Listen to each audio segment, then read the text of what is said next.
What's up, everybody? We're back again. It's episode 244 of the Dadbod Golf Pod. It's Kyle Word. and Ben, and we're Yo. ready to talk about some golf rules, some good rules, some bad rules, some rules changes, and we're going to talk some money, some live golf money.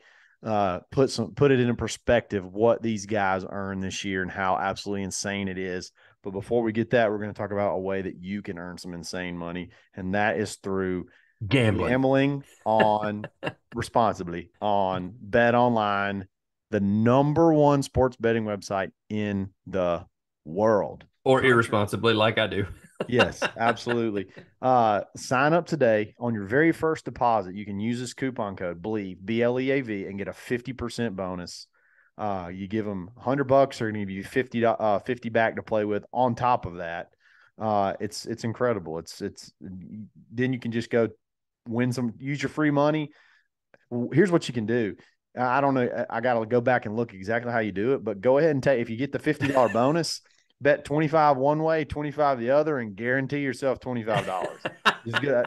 I mean, go ahead and take advantage of that. Kyle's playing the system. Go ahead and take advantage of that free play, and then go win you some money with the rest. It's a ton of fun. They got an online casino. They got all kind of live lines, current lines, future lines, all kind of stuff. So sign College up today. basketball is back, so you can now bet on college Basketball basketball. absolutely is back. So and there's dadgum basketball games every single night. So get ready for it.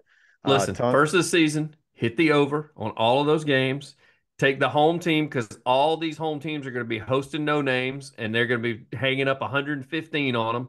So home do that overs. now. Yes, Home home overs. overs Love it. Bet online is where the game starts. starts. Yes.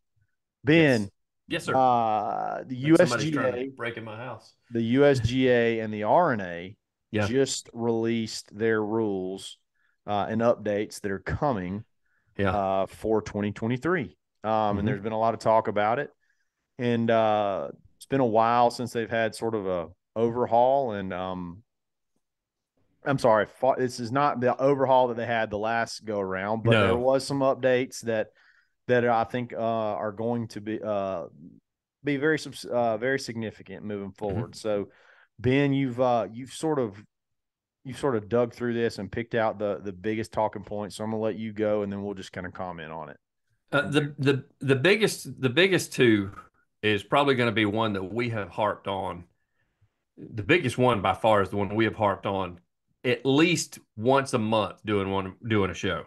It's a tough day And for that Nate. is and that is how stupid it is that a guy is DQ'd or a girl, if it's LPGA Tour, is DQ'd from the tournament for not signing their card, Hmm. especially when we've talked about it. As soon as they walk into the media tent or when they walk in the tent, people are pulling at them left and right to go do this and do that and do this interview and sign this for this person and go meet this sponsor and blah, blah, blah. And sometimes they just forget about it. I mean, Grayson talked about it. We've talked about how he walked out, forgot, and then had to go back in there and sign it because he was able to do that. So they're going to do away with that. Now, there's a caveat. This is based on the tournament saying whether they want to make it a rule or not. They're Right. allowing tournaments to put that rule into place where it is just a two-stroke penalty if they do not sign the card. So some tournaments that we watch, I got a feeling somewhere like the Masters will keep the old rules just because they're big on tradition, and they'll probably DQ you if you don't sign your card at Augusta. But the Rocket Mortgage Challenge, it's going to be a two-stroke penalty if the guy What walks out. And, what is the point of having a rule if places can just choose not to enforce it? I said that when I was reading this article, I was like, well, this is stupid. So this is basically they're just saying it's okay for local places to do They're local passing the rules buck. now. Yeah. They don't, I, they're like, if you guys want to be the dicks that DQ somebody, that's fine. it's on If you. if you don't, then give them a two-stroke That's penalty. actually kind of smart from the USGA. They're like, we're going to Yeah. take we're going to take the onus off of us and put it on the tournaments. But I mean, it's a good step in the right direction because I hate rules that you don't gain anything from. I know Nate's not. This is not a rule that Nate's going to be very happy about. He's very Right. traditionalist, and he likes, damn it, go in and sign your card. And you know what? There is something. there's a little bit something to that. But when millions of dollars and stuff is on the line, and there is a chance that a gotcha rule could screw your future up when it didn't have anything to do with your play on the course, and you earned what you earned on the course. And we have like scorers that watch you play and score That's the your thing. card for it. And like, we all saw what you shot. And just because you didn't go do you had a clerical issue, you could lose money, lose status. That's that is so dumb. Like, it makes me want to fight people. Yeah. Like, it makes me want to go fight people that would want to enforce that. And see, Because he's not here to defend himself, but like you said, nature, it's like we told him before, we said, look, Nate, this rule was implemented before they had the technology they do today. So that's sure, the whole reason the rule was around, to hold people accountable. So that way, if they put their name to it. But now you can't fudge on the scores. You can't lie. There's a freaking camera on every hole. There's an official score that goes with you. They pay those, or they got those volunteer people that walk with the damn pole that's got the score on it, that they change it out every hell, single time. at the forum tour, we had volunteers at every 3 holes sitting Yeah, there asking you, all 3 players, when they come off, what'd you have on the last 3 holes? And you had to tell them, boom, boom, boom. So if you're, I mean, there's people, like, we know what you shot as you go through the course. Like, right. it's I don't know. So it was just an archaic rule. So USGA not changing the rule, they're just bending it a little bit and saying, hey, DQ was absurd. So DQ, it was absurd. two-stroke And penalty is it can be just as bad, but at least you have a chance to shoot you got a chance, unless it happens in the second round and those 2 strokes put you over the cut. You typically are going to have a chance to well, like that play your way out of nightmare, it. which granted you gotta have your wits about you when you, with the guy that was looking to qualify, and he had qualified and didn't sign his card, and then they called him later that night and they were like, hey, you didn't sign your card, and they DQ'd him, and so he ended up not getting his tour card that year and had to go back through. Like, now it's gonna be a 2-stroke penalty. So he would have just dropped 2 strokes overnight and started out 2 shots behind where he ended the day before. If you're a if they guy, adopt that rule. let me ask you this. Let's say you are, I know you're probably petty like me, so I may know the answer to this. If you're a guy who that cost them big time, and now you see that it only costs you 2 strokes, how do you feel about it? I'm pissed. I'm totally pissed. You're like, no, If screw it. I'm that guy that we were just talking about, I am right now. I'm calling, and maybe that's why the USGA said we're going to let that be in the hands of the tournaments, because we don't need all these guys that have DQ'd from these tournaments calling us up and being like, "Oh, now you changed the rule. Okay, cool, that's awesome. It only Yeah, cost me $3 million. Appreciate that. Mighty that nice only of you." cost me my career. Yeah. Now I'm a club pro in Florence, Alabama, instead of Being on tour. I yeah. mean, So it I seems mean like it. it could open yourself up for changing stuff like that. It seems like it could open yourself up for a lot of whatever. But at the same time, I think it makes the game better. But we do admit it was a dumb rule to start with. It just it's DQ is just too steep. That's just Yeah. too steep for. So something need to be done. I get they need to be penalized because they're doing something. They're breaking a rule. They're not completing their round. I get that, but the fact that they can play 3 rounds of golf and on the fourth round they get shoved to the media tent, completely forget to sign their card because they just, I don't know, finished top 10 for the first time in their career and they get DQ'd. It's like, no, that's BS, man. I mean, Huge, hugely. yeah, that's a bad thing. The other one is one that we talked about, and I like how they say that they are making some exceptions and some loose changes or something like that. What they're saying, if a ball moves due to natural forces, we saw this a couple of times. One was a couple of years ago. You brought up an example when we were talking pre-show. One was a couple of years ago. The biggest one was probably Ricky Fowler, who went on to win the tournament, the Waste Management Open that year. But he hit on that par 5 on number 15, because it's right before 16, the crazy hole. On 15 on that par 5, he flew the green and went in the water. When you do that, you're allowed to drop on that backside, which is a steep bank. He dropped his ball was set. He goes up to the green to read the green. He comes back and his ball's gone. And that's a 2-stroke penalty. So they are now doing away with that. You will not be penalized if natural forces move your ball. If your Like ball, gravity. Yeah, like gravity or the or wind moves it wind. like on the green or something like that. You can replace. And the biggest thing is stuff like that happened with him, like it rolling back in a hazard. The one example you used was the guy that marked his ball and it did the wind it blow his ball or blow the mark? It blew off the mark. Like it Yeah. was marked, but the ball was still down. He walked away and it rolled off the mark. And so Like we knew exactly where to go back and place the ball, and he still got a 2-stroke penalty. yeah. And That so is the dumbest thing ever. that's totally stupid. So that's gonna go away. So we won't see that move, which I think is a good thing. I don't think that any player is gonna call up and bitch about that. I think, like you said, some people may call and bitch about You something know what else. this is? You know what that has been? What's that, buddy? You know what it's not? It's not lazy leadership, because you have to make a judgment call. You actually have to make a tough call instead of just having this blanket rule that says if your ball ever moves, you have to give somebody. No, you're like, no, look here, intent matters. Uh, what happens in the situation matters. And when you're not doing something, when there's something out of your control that causes your ball to move that you didn't cause, there is no way ever you should have ever been penalized. But definitely, I mean, I'm moving the rule, changing the rule. That is big, because that is a win for common sense, and I'm a huge fan of common sense Yes, winning. you're right. Huge fan of it. That and putting out stakes so people know where to drive during the rain, so there's never a car path Yes, only. rain plans. I love them. Big having fan of rain having a plans. having a rain plan. One that I apparently did not know this rule. I thought Hey, they were but able to. backtrack. You know, tell you how I know that's even more. The rain plan is even more of a legit thing. We actually have a sod plan with the new course that Yeah. so we have entrances and exits that are programmed into the cart, because we have new sodded areas that you can't drive on. So I Mhm. know that you can go in there and program certain drive. You can, other than just the regular everyday deal, I know you can go in and custom edit those GPSs to have marked off areas. I know for a fact you can do it now. So there Plus, you go. Kyle thinks every course drains just automatically. And No, he's they don't drain automatically, but you know what they do drain? They always drain in the same place, because rain will always collect in the same place. True or false? It's true. We're moving on past this. We're not Okay. getting All into right, this let's again. go. This was not part of the rules discussion that we were discussing here.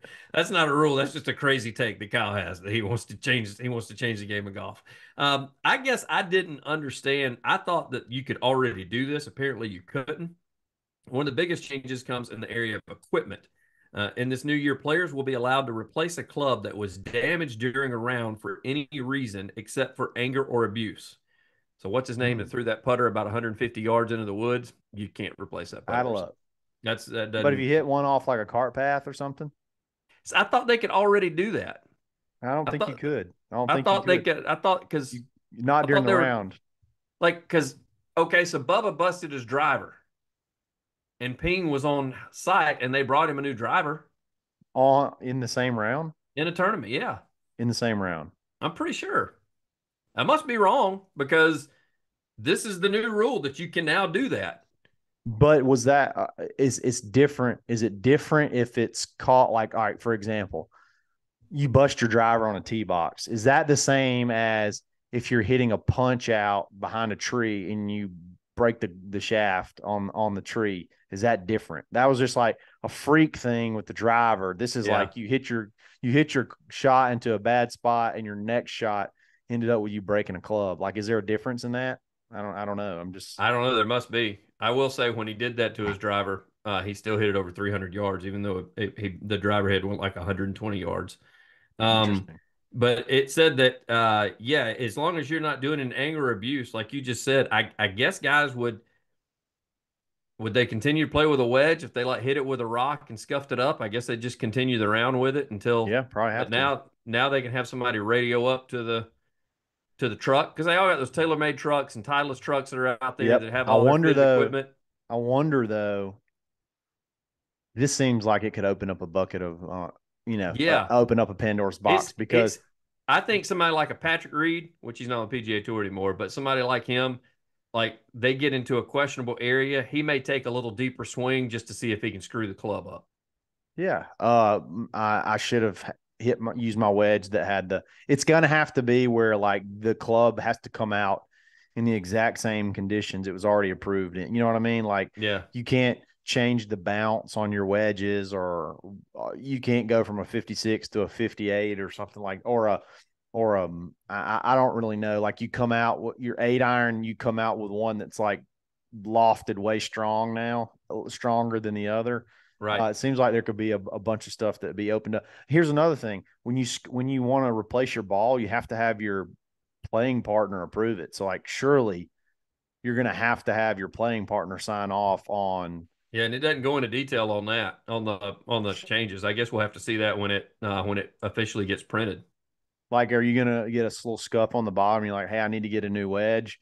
And then Patrick Reed's like, nah, you're just going to have to play. Well, it wouldn't be Patrick Reed because he's on the live tour, but Yeah. somebody be like, nah, it's Jim Furyk. Jim Furyk did it. He's done it before where he wouldn't let you change balls. But like Jim Furyk's like, no, looks good to me. Keep, go ahead and finish the whole.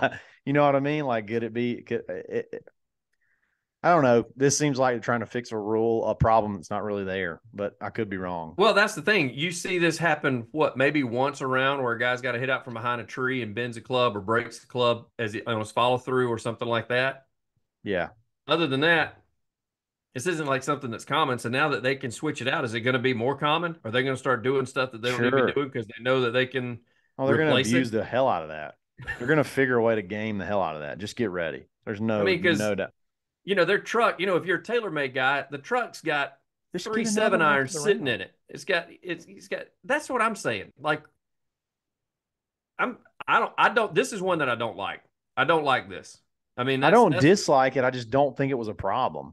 I don't think it I was an don't think it issue. was a problem, but I mean, I don't know. It may make the game more exciting doing this because, as I just said, they're going to abuse, like you said, they're going to abuse the hell out of it because, those times that they've just taken a wedge and punched out to the center of the fairway to avoid disaster or to avoid busting up a club. Now they're like, oh, the hell with it. Give me that 4 iron. I'm going right through that hole right there. I'm gonna bounce it off this cart path, and if it scratches it up, I got one waiting on me at the green when I get up there. Yeah, I don't know. Seems like just trying to fix a problem that's not there. Yeah, Anything because as we said, it happens once every. right? And even though the PGA Tour and USGA, one of the other significant rules, and it's not really a rule of changes, even though they can't get their darn website and their app to work correctly, they are now going all digital. There will be no printed rule books anymore. Nice. Everybody has a phone on them. They're going to have a USGA rules app that you can go to. Let's hope it works better than the PGA Tour app. And you can, if there's a question in the round, either the rules official that's there can pull out his phone and look at it.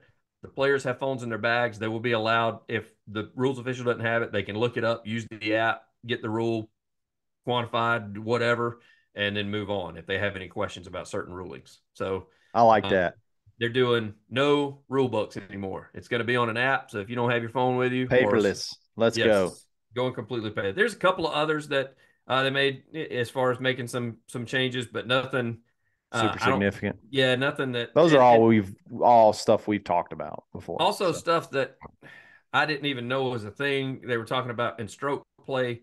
Now people like us amateurs don't have to indicate their handicap index on the card. I was like, I've never done it anyway. Kyle asked me what my handicap is currently, or he looks it up on the yeah, end. I don't write it down on the card. And they were like, you don't have to write it on the card anymore. I was like, yeah, bub, I hadn't written it on we've the been card living a ever. lie. We've been living a lie. A dishonest. We have a dishonest golf life. Again, like Kyle said, we go digital. You can look up that GIN number right now. I can look it up. Yeah. If he's lying to me, I can just look at it. I can see. Absolutely, absolutely. Speaking of going digital, look, Yes. if you're gonna go get if you're gonna be serious about golf and you're gonna go digital and you're gonna get you a little rangefinder, there's Mm-hmm. no reason to spend 700, 600, $700 on a rangefinder anymore when you can get a Blue Tees rangefinder with all the features that you get from the Bushnells. As a matter of fact, I sold my Bushnell. How about that? I had Did the you? Bushnell V3 Slope Edition, Tour Slope Edition. Everything Nate would be about it. disappointed. Got rid of it. Got a Blue Tees. It's got toggle, and I couldn't even toggle my slope off on the Bushnell. I can toggle slope on or off. Oh, So if I'm playing in a tournament where it doesn't allow it, I can just flip it off. Don't have to have it. Buzz lock on, magnet on the side, sits nicely on the side of the cart. Even, if you're like me and you're getting better at doing that, it sits right there, easy to find. The fit is good. It's not gaudy, big. It's not too small. I mean, everything about it is great. Love them, and I love the price. Use coupon code DADBOD, take 10% off an already incredibly low price. Get you a Blue Tees rangefinder. I think they may still have the all white one. They're going to do some Black Friday specials, so pay attention for those. Bluetooth speakers, all kind of stuff. Blue Tees is just where it's at. So go get One of the college golfers had it, and she was using the magnet instead of sticking it like on her bag. She was sticking it on the iron. on her iron as she Yeah, was going down the. strip. You got to pay attention. I think it was one of the Oregon players. I was like, "It's a Blue Cheese. She got Blue Cheese." There you go. We did that when I caddied. I had the Bushnell one. It would fall. It fell off often. I was gonna. There was no doubt if we had one more round, I would have lost that sucker. So anyway, Blue Tees. That's where it's at. All right. So last thing we're going to talk about, and this could take a little bit. So we've finished the Live Tour season, and we've had basically an article come out of Golf Week where they essentially break down all the winnings of everybody, like what all they won cumulatively, and they compare that with their PGA Tour winnings or other players on the PGA Tour, and it's just so incredibly interesting. So I figure we go through some of the big ones on the list and just talk it out. So obviously the big one is Dustin Johnson, who won essentially everything all year. On the Live Tour this year in 8 events, he has won $35,637,000, $35.5 million in 8 events. On the PGA Tour, in 15 years, he's earned just over double that in 15 years. Yeah. So if this holds true for next year, he will have come really close to matching his whole 15-year career in earnings. 35 and a half. Go ahead. In 16 tournaments. Well, they're going to play more next year, but still 2 years. The breaks down to $10.5 million in individual prize money, $7 million in team, and an $18 million bonus for winning the individual title. This is comparison. Okay. Scotty Scheffler led the PGA Tour money list this past year, $14 million in 25 events. So DJ nearly tripled that in 1/3 of the tournaments. That's crazy. He nearly tripled, basically 2.5 or 1.5 2.5 times. Yeah. The money in 1/3 of the events on the PGA Tour. Absolute, and at 38 years old. That's the thing, is he's 30. I told you that the guys that are really cashing in on this are the guys in that limbo period, which DJ's not. DJ still can compete on the PGA Tour, but those guys that are 35 plus, but they haven't hit that 50 championship year mark yet. And these guys are going and they're making more money in 8 events than they made in friggin' 15 years on tour. Let's just say this. This is kind of he did win the $18 million bonus. So that shouldn't happen every year. But you take that away and he still won $18 million. So if you take away the bonus, he still made more money than Scotty Scheffler in 1/3 of the events. He still made he averaged still $2.2 million an event. And there may be 3 tournaments on tour all year that have a $2 million purse. That's just and he made it in 8 events. He made 2.2 on average, 2.2 per event without the bonus. Absolutely insane. Absolutely insane. Brandon Grace. Okay. Brandon Grace is you have to be a really hardcore golfer to know who Brandon Grace is, but he has been on the PGA Tour for 12 years and he's made about $1 million a year every year. So $12 million, $12.2 million in tour earnings in 12 years. He made 16.6 this year. That's insane. So he made more in 8 events than he did in 12 years. He made $4 million more this year in 8 events than he did in 12 years on the PGA Tour. That's Biggest payday was 4 million. He won the Portland event, and his team, captained by Louis Oosthuizen, also they added another $2 million in prize money for the team, but they had to split that 4 ways. But still, that ain't a bad payday. So yeah, these are the type guys when they say why would you give up the dream of the PGA Tour? Because he just made $4 million more in 8 events than he made his entire career on tour. absolutely. And again, take the eight. He got an $8 million bonus for coming in second for the whole year. Okay. Mm. Take the 8 million away. Take that 8 million away for the bonus. Let's say he doesn't come in second next year. He still won $8 million, and his Yeah. career earnings on the PGA Tour is 12. So he's 3/4 of the way to his whole PGA Tour career in 1 year. If you take away that $8 million bonus, that's just unfreaking believable. Yeah. The amount. Next on the list, this one, the next two really kind of blow my mind. Hmm. Or the next one for sure. Peter Uline. Okay. Not, I mean, let's just be honest. Peter Uline, I think he's gone back and forth from the PGA Tour to the Corn Ferry. He's just sort of always been a fringe guy right there on the line. It seems like all the time. Good player. His career earnings on the PGA Tour is $4 million in 10 years. Okay, that's a journeyman. It's a grinder. Hmm. It's a great living, but still $4 million in 10 years. And on the Live Tour this year, he's tripled that. Over tripled that. $12.8 million in 8 events. And it's going to get Finished. better because he joins the Four Aces next year. Oh, the dynasty that keeps on. The Yes. dynasty will find a way, and he'll keep going. Yeah, I mean, it's just crazy. I'm gonna skip Patrick Reed because nobody really cares, and plus he's made a ton of money. Taylor Gooch. Okay, A guy that we Taylor, talk about a lot. We liked him when he was on the love Taylor. PGA Tour. We Followed him. So, Nate, big fan of Taylor Gooch. yep. Um, and he was just sort of budding. He's only 30 years old. I would say he's probably got the brightest future of the young guys. I would say that could maybe, other than Cam Smith, that would go like that could go win majors. Like Right. he's a really good player. $9 million in 6 years. It's not bad. It's a little over $1 million a year. He's won 10.3 million this year. So he's out earned his 6 year PGA Tour career in 1 year uh, on the Live Tour. And I'm assuming it was just or a year before last because that was when he kind of came on board and we knew who he was. He never earned more than 3.8 on the tour in 1 year. And that was there towards, I mean, his first couple of years, he probably earned less than $1 million, but he earned 3.8 1 year. And his best year on tour, he made $3.8 million. In 8 events this year, he made 10 million. I mean, that's ridiculous. That's absolutely insane. Absolutely insane. Uh, the everybody's favorite one to talk about is Pat Perez. Okay. Yes. Pat Perez, I didn't realize this. Pat Perez has been on the PGA Tour for 21 years. Okay.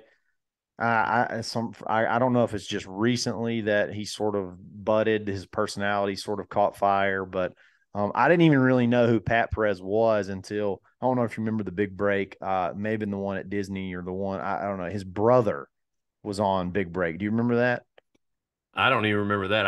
I remember But he was Pat. on. He was basically on the show as he was Pat Perez's brother. I didn't even know who Pat Perez was at the Huh. time. This was many years ago. He's been on tour for 21 years and he's made $28 million. So, that's pretty solid. A little over $1 million a year. Would love that.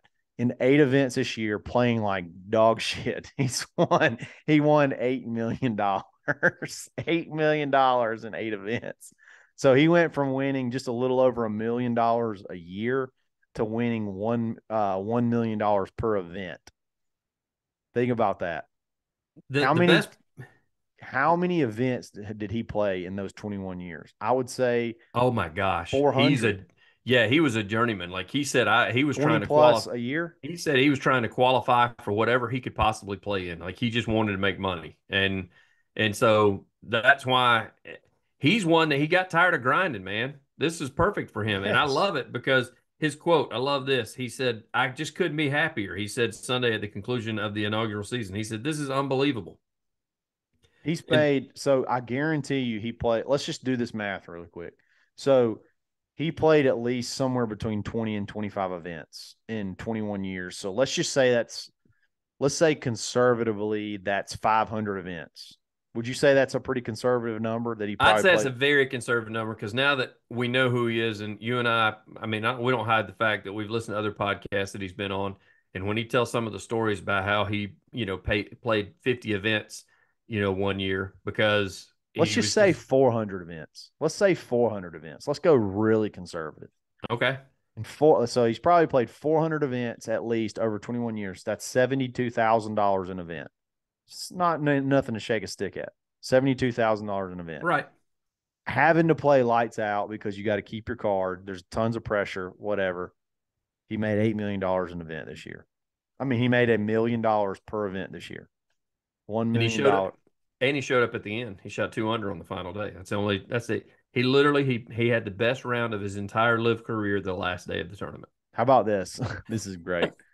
This is great. He made $961,000 in individual prize money Mm-hmm. and $7 million in team money. Yes. And look, was the life of the party when you would see social media when they were in the plane that time, when they Yeah. celebrated at the end. He was the number one guy that was having a good time. He knew. Like Oh, he's even totally. said people have asked, they're like, man, you gamed the system. He's like, hell yeah, I did. And I'm a lot richer for it. My wife loves me even more today than she did yesterday because of what I did. So Love it. good for him. I've always liked him. You were talking about you knew him from that until he started getting involved in podcasts and stuff. I knew his story from when he got kicked out of Arizona State. I didn't know the details until he actually went on Faraday one night and explained the reasoning behind getting kicked out of Arizona State. Yeah. And he basically wanted to fight his coach. So they were like, "Yeah, Oh, you wow. gotta, you gotta You got go. to go. You gotta get off the team. You can't fight the head coach." And he Love actually, that was before text messaging. He got kicked off the team while he was in San Diego partying, and like his coach called him and said, "Just don't bother coming back." Like, That's great. That's absolutely great. like you've done enough. So his personality has been that way since he was 18, 19 years old. Love it. So, I'm glad um, he's finally, getting the pub and he's getting to yeah. just chill, have fun, play golf, and make money that he's earned from playing so many events and working so hard for 21 years. All right, last one. We'll get out of here. And this is the coolest one, I think. Eugenio Chikara, and I think the Mhm. reason this is so cool is because it's a huge gamble. He was at Oklahoma State Mhm. in the spring, following this spring, not like many springs ago, like this past spring. Yes. After the NCAA tournament, he leaves college, joins the Live Tour. He made essentially $7 million, Yeah. $6.9 million, played in 7 out of the 8 events, won in Bangkok. So his PGA Tour earnings were zero. And then from getting finished with college in 3 months, 3 or 4 months, Yeah. In six three point months, he nine. made $7 million in 3 months as a 22-year-old golfer, and that's what. That's what you call a recruiting tool. That is a recruiting tool. No, it is because all these guys that are like, oh, they're just going for the money. Yeah, he's 22 years old. He just made $7 million. Hell What yeah, are you he's gonna going do? for the money.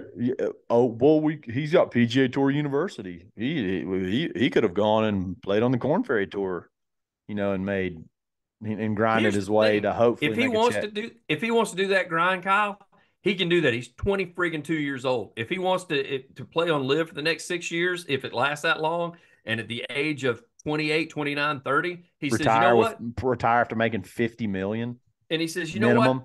Now I'll go to Q school. How about that? And he wants to fight that grind. It's a hell of a lot easier to fight it with $50 million in your pocket than it is having to beg for sponsors to help you get to this tournament or ride this train to this tournament or ride in the back of a plane down to Peru or something like that. I mean, he'll be able to fly privately wherever he wants to go and play. Yeah, absolutely. I'm a Yeah. big fan of that. That's awesome. Very I very very proud of him.